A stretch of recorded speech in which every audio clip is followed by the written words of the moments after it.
to jump in on you, Admiral Kirby. Yeah, sure. But just in terms of, actually, it looks like yeah. we are getting briefed, so let's take a look. All right.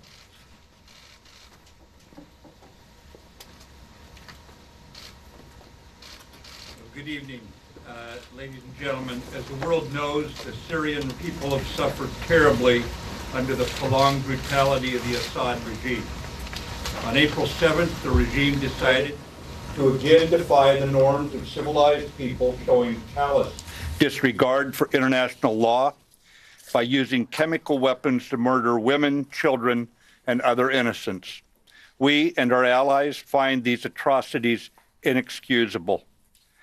As our Commander-in-Chief, the President has the authority under Article 2 of the Constitution to use military force overseas to defend important United States national interests.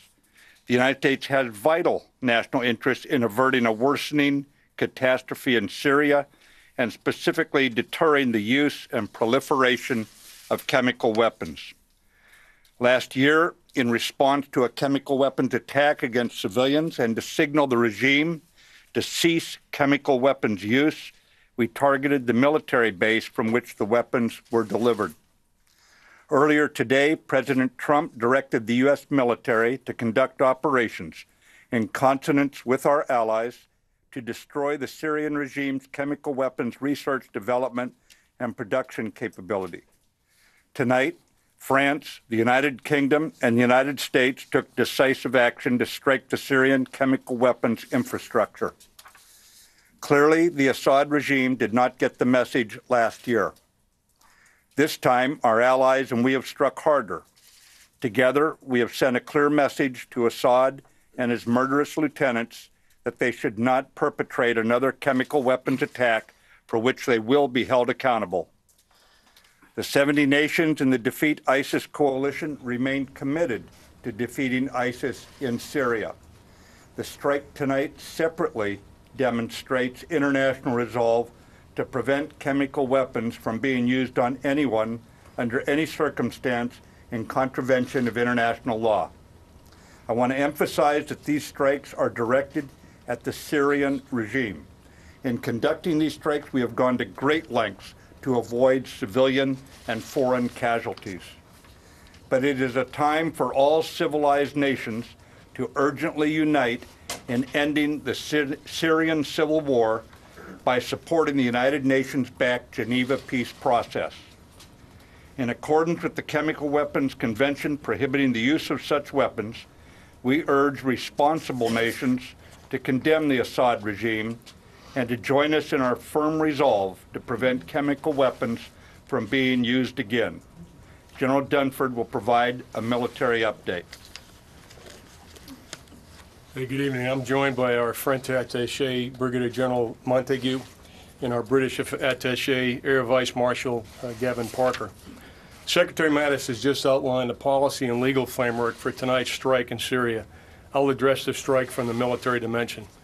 At 9 p.m. Eastern Standard Time, French, British, and U.S. forces struck targets in Syria in support of President Trump's objective to deter the future use of chemical weapons. Our forces were integrated throughout the planning and execution of the operation. The targets that were struck and destroyed were specifically associated with the Syrian regime's chemical weapons program. We also selected targets that would minimize the risk to innocent civilians. The first target was a scientific research center located in the greater Damascus area. This military facility was a Syrian center for the research, development, production, and testing of chemical and biological warfare technology. The second target was a chemical weapons storage facility west of Homs. We assessed that this was the primary location of Syrian sarin and precursor production equipment. The third target, which was in the vicinity of the second target, contained both a chemical weapons equipment storage facility and an important command post. U.S., British, and French naval and air forces were involved in the operation, and for reasons of operational security, I won't be more specific this evening. Before we take questions, I'd like to address how this evening's strike were qualitatively and quantitatively different than 2017.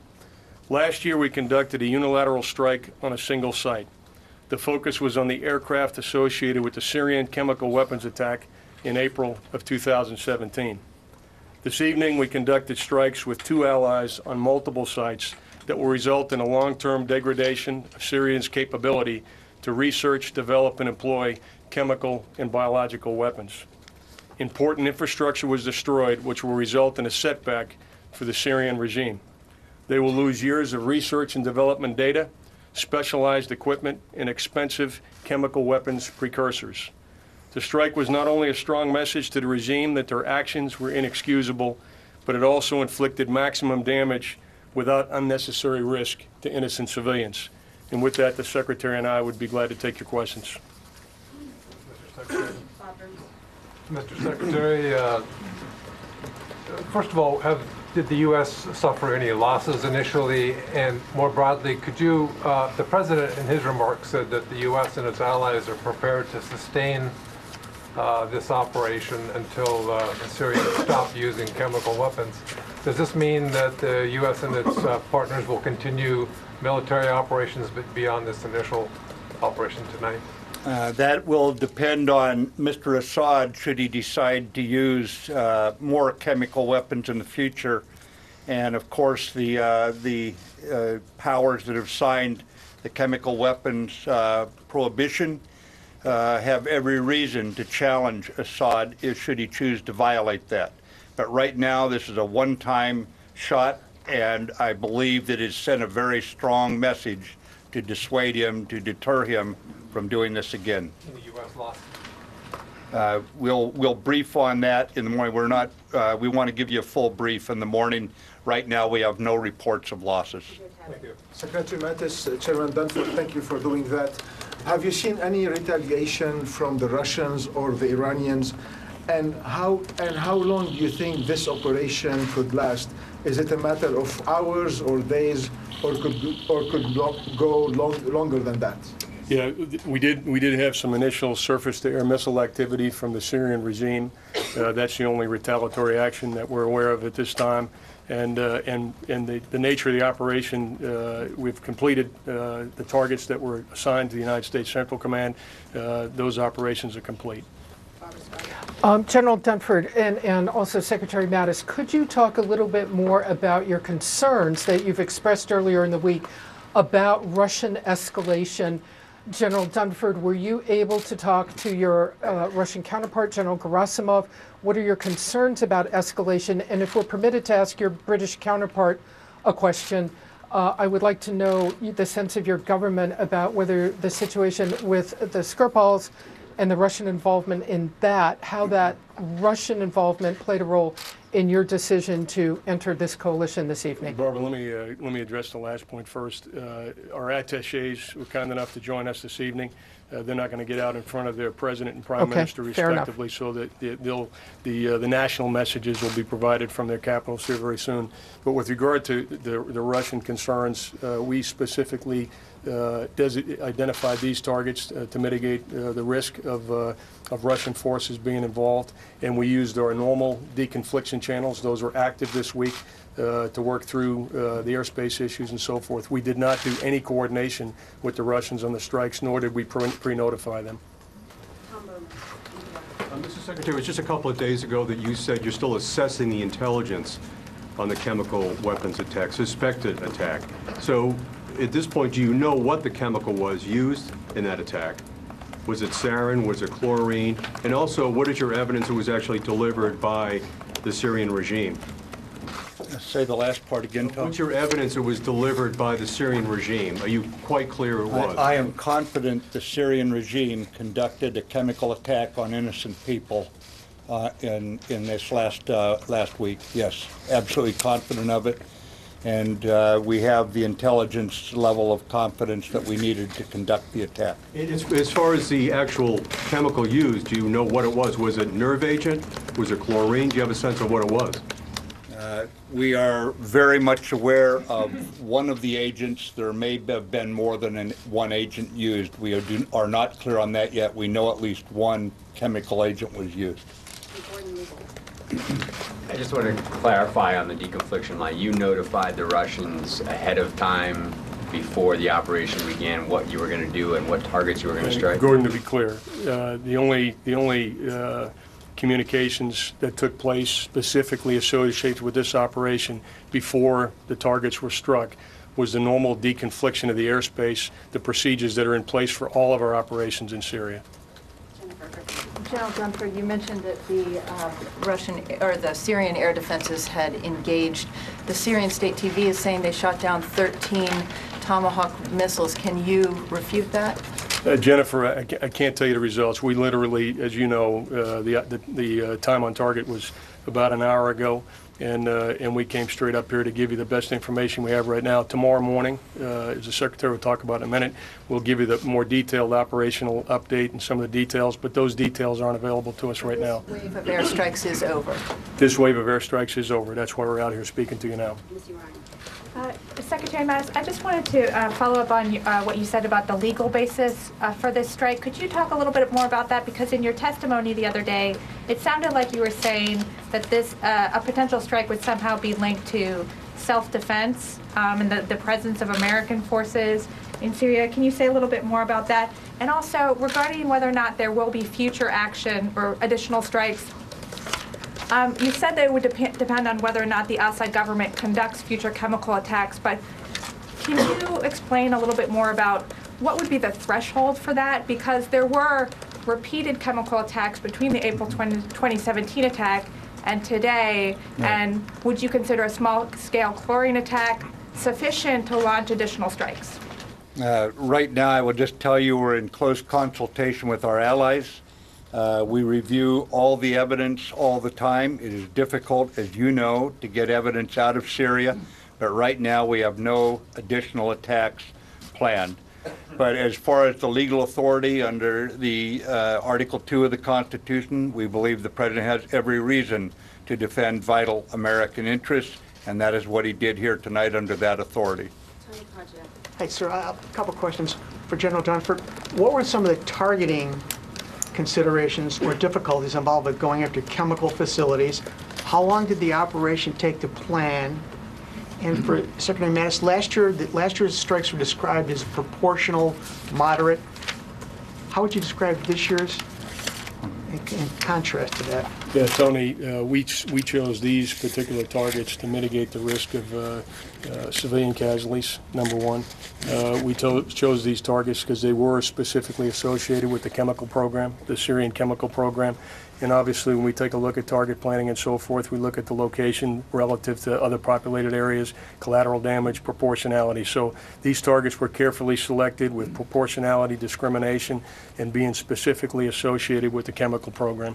All standoff weapons or were any manned aircraft? There were manned aircraft involved. I won't give you any of the details operational until tomorrow morning, but we will do that at that time. Sir, instead of proportional last year, a question to Secretary Mattis.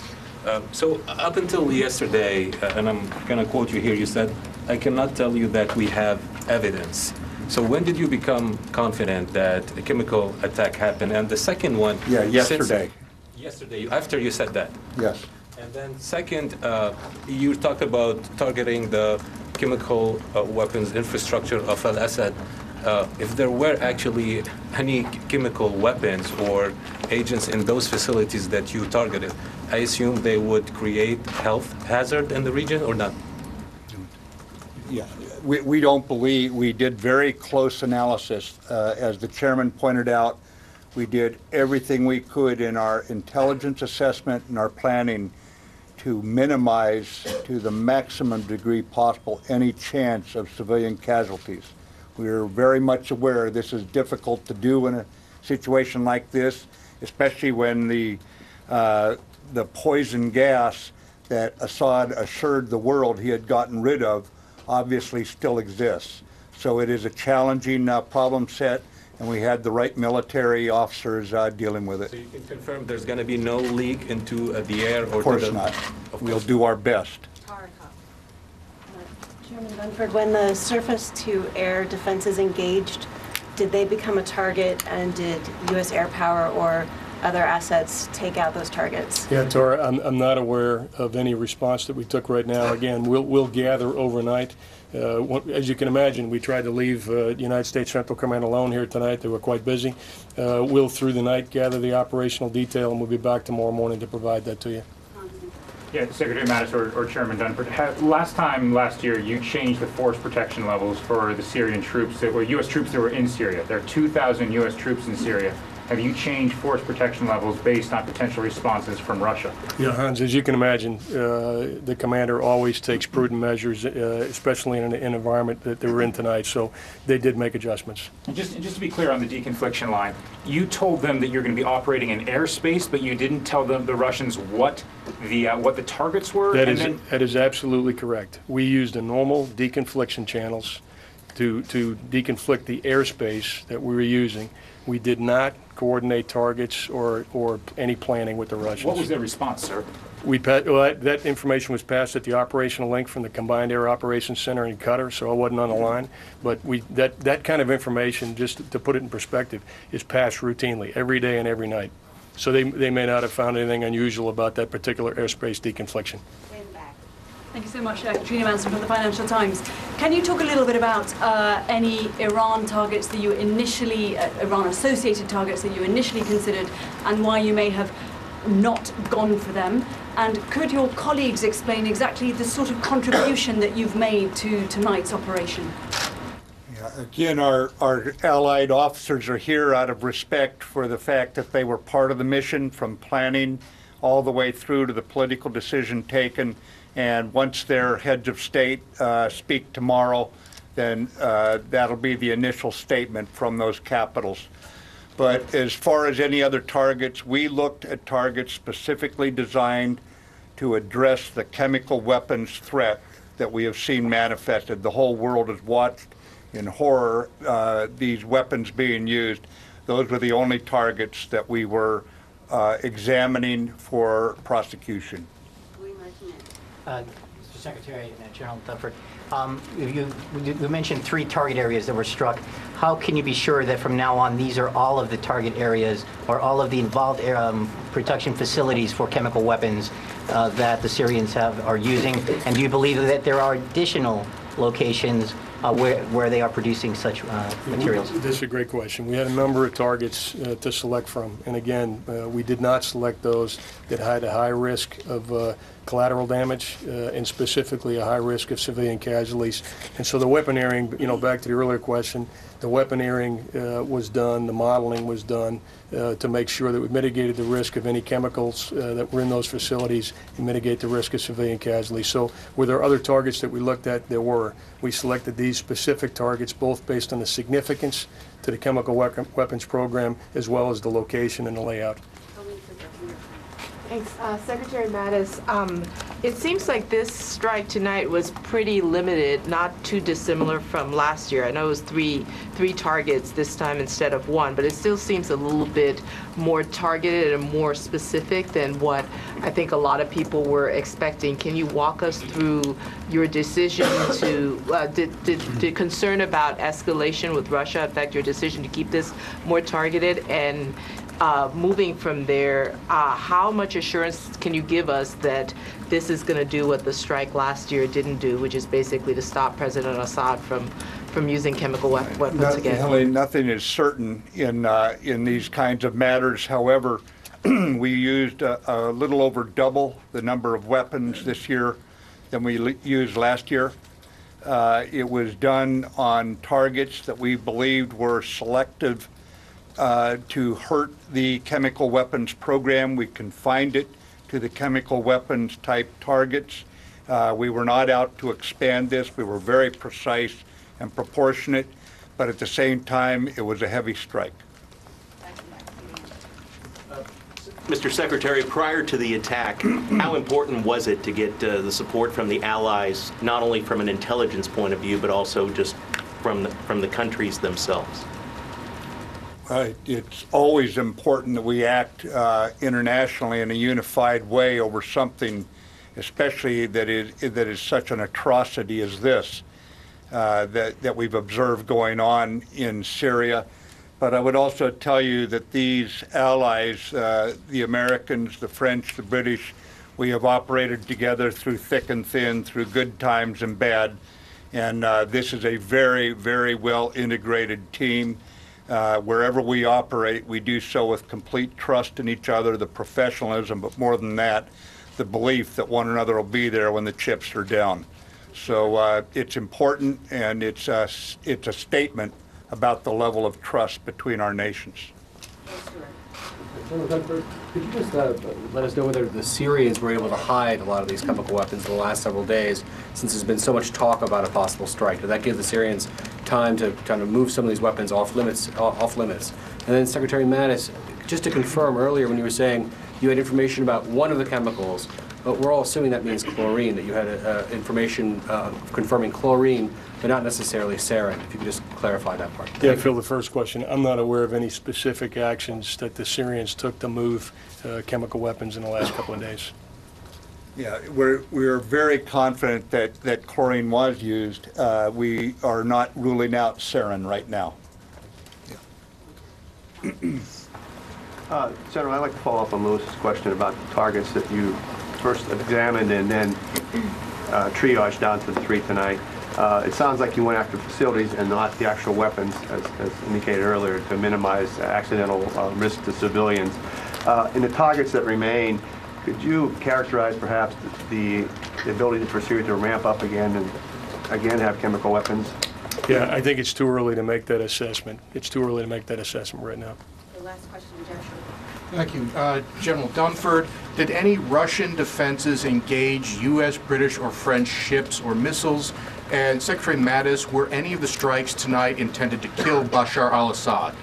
The only reaction that I'm aware of at this time was Syrian surface-to-air missiles. I happen to be down in the National Military Command Center and was aware of that activity. I'm not aware of any Russian activity, and I'm not aware of the full scope of the Syrian regime response at this time. Again, those will be details we'll pull together for you in the morning. Yeah, the targets tonight, again, were specifically designed to degrade the Syrian war machine's ability to create chemical weapons and to set that back right now. There were no attempts to broaden or expand that target set. And ladies and gentlemen, thank you for coming in this evening. Based on recent experience, we fully expect a significant disinformation campaign over the coming days by those who have aligned themselves with the Assad regime. And in an effort to maintain transparency and accuracy, my Assistant for Public Affairs, Ms. Dana White, and Lieutenant General McKenzie, the Director of the Joint Staff here in Washington, will provide a brief of known details tomorrow morning. We anticipate about 9 o'clock in this same location. But thank you again for coming in this evening, ladies and gentlemen. Thank you.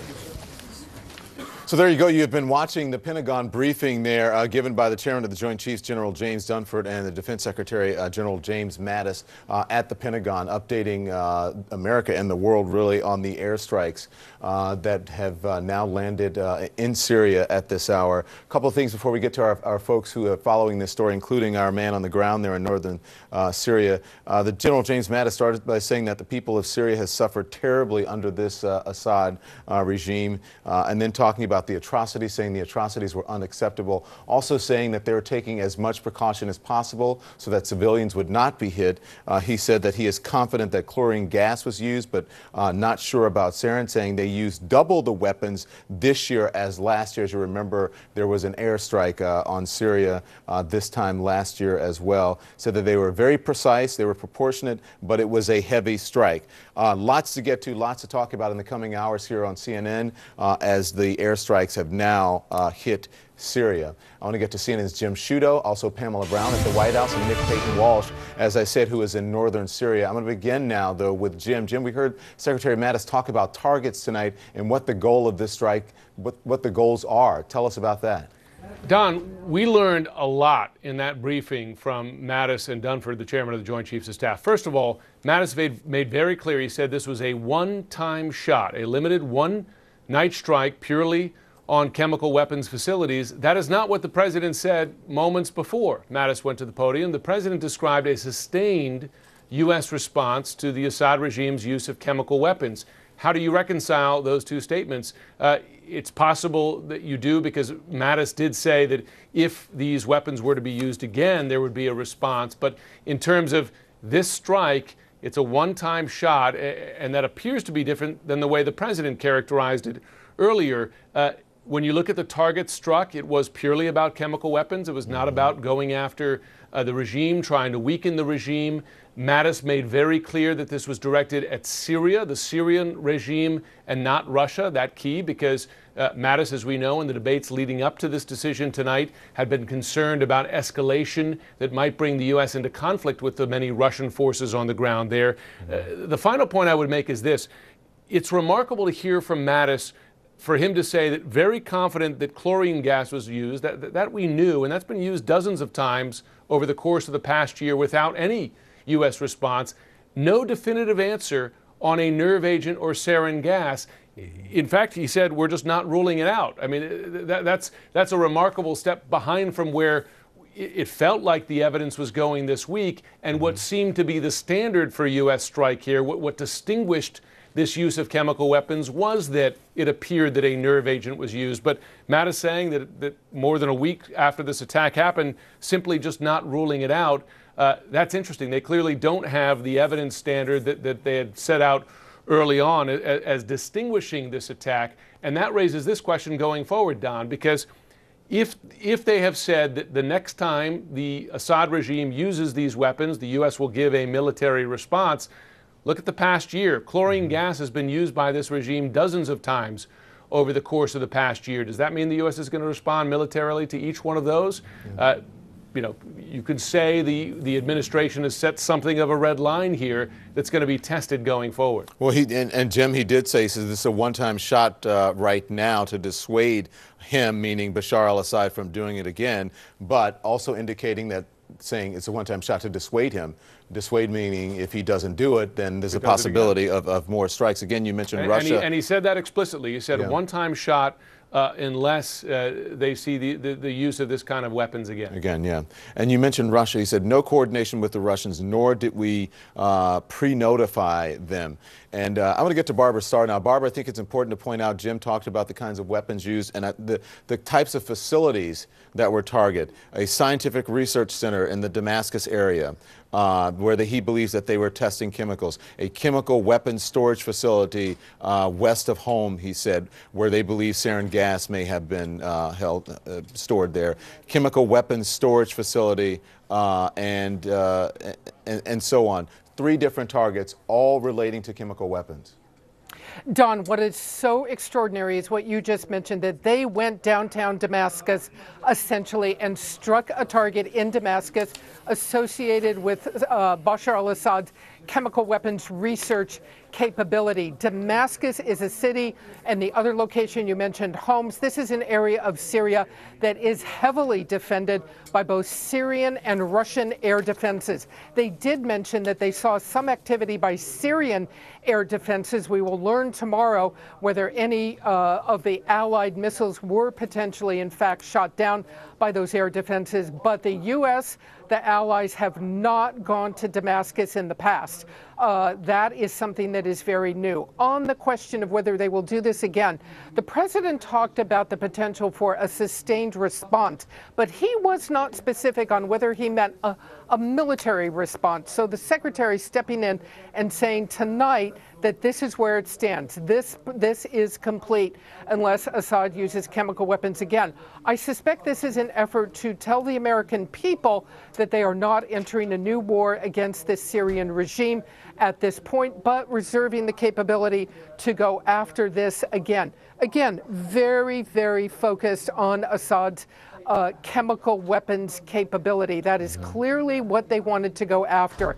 We expect another military briefing here early in the morning where we will learn more about exactly what assets were used, what aircraft, what ships may have launched missiles, and what essentially the result is at first light. What wreckage will there be? And I think it's really interesting that the secretary concluded by saying that he fully expected essentially a disinformation, a propaganda campaign on this by those associated with the Assad regime. Make no mistake, they feel very strongly that the Russians will step in the coming hours and put out a lot of information that the Allies will say is not true. And so they are going to come out tomorrow they say, and be as transparent as they can in advance of what essentially they feel may be a Russian propaganda campaign on this, Don. Barbara Starr, I want you to stand by at the Pentagon. Barbara Starr at the Pentagon, where the briefing was held just a short time ago, and reiterating the target specifically associated with chemical weapons. As I get to Nick Payton-Walsh, 5:30 a.m. and obviously in the morning there, First Light. Barbara mentioned First Light, mentioned the targets there, a chemical weapons storage facility, another chemical weapons storage facility and command post as well, and also a scientific research center in the Damascus area where they believe they were testing these chemicals. Nick, take us there. What are you seeing now and what's going on? Well, I'm obviously in northern Syria, far from these regime-held areas. I'm in the area where Syrian Kurds are in control with US forces backing them. But let's go through the areas we're talking about here. Damascus, facility for the development and production of chemical weapons hit. As Barbara pointed out, that's within the sort of more heavily defended parts of the capital. Importantly, though, it's Homs where 2 targets appear to have been hit. That key city sort of to the north far of Damascus there, along the border with Lebanon. That one of the second facilities Jim Mattis referred to, General Dunford referred to, is a primary sarin production and storage facility. Important because although Jim Mattis wouldn't be specific about what they thought that the chemical used was, it may be some sort of sarin-like mixture melded in with chlorine. Sarin is clearly within their target list here. A third target nearby that Homs facility. Remember, there's the British who say some of their Shadow Storm missiles seem to have been sent in the direction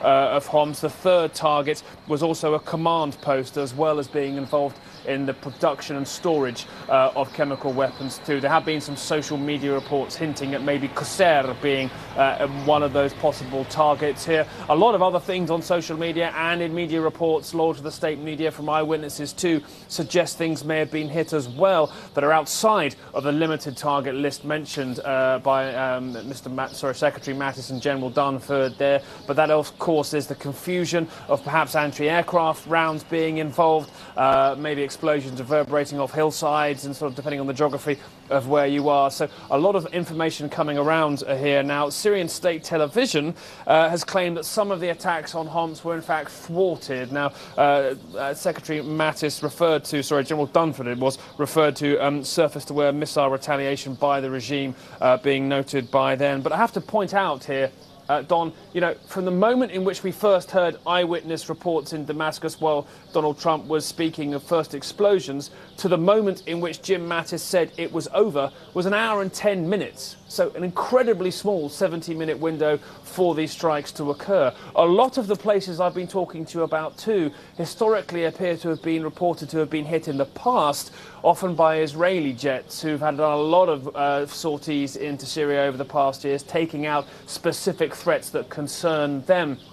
On top of that, too, Reuters are in fact quoting a senior pro-Assad official, unnamed, suggesting that if this is it, this is being comparatively limited. So perhaps the messaging from Damascus, even though these strikes are frankly the worst their residents will have seen for quite some time, we haven't really had people responding on social media or across the sort of Syrian body politic on the regime side like this for quite some time. There may be an effort by the regime to suggest that this is comparatively limited in the damage that it has done, although, as they said, the US used the double number of weapons that they did in April of last year, and they say the US that in April last year they took out 20% of the regime's air force. Nick, I need to jump in and much damage to have been done. And tell the viewer, thank you, Nick. I need to jump in and tell you these are live pictures now that you're getting now from the region that we're looking at. Again, according to the generals there at the press briefing, the only Syrian response so far, surface-to-air missiles. But again, this all started at 9 p.m. Eastern time, a coordinated effort